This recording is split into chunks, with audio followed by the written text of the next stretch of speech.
Good evening. We're here once again, keeping you company as we wait for our duty.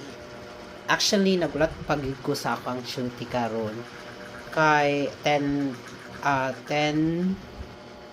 p.m. pa man sad. So maybe mosulod to siya karon sa kan is 10:30.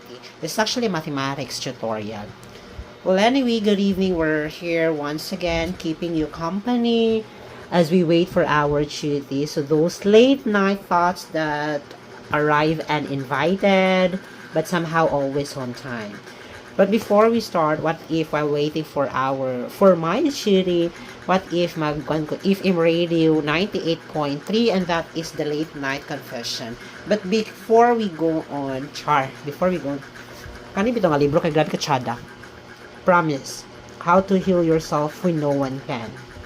There are a lot of words that can make you inspired, especially sa imuhang pag-move on.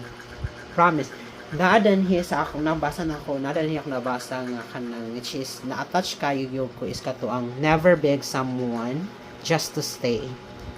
Which is quite sakto siya wherein agkakahitabo gina siya. Dapat mabasa ninyo para ma-heal ninyo ang inyong inner self so that you will never beg someone na dili deserve sa inyong worth. Well, anyway, if you're listening right now, lying in bed, staring at the ceiling, or quietly scrolling just to pass the time, I hope you stay for a while.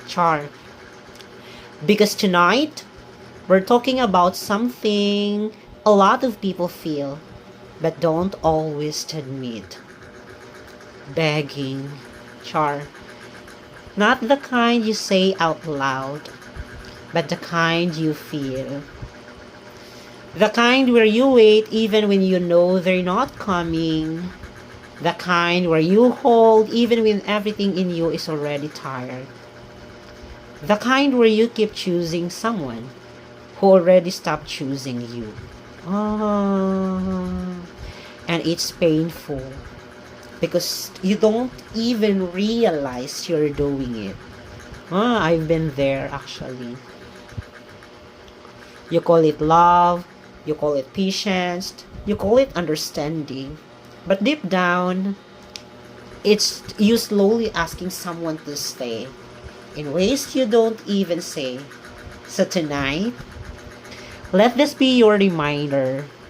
You should never have to beg for something that's meant to be given freely. Not attention,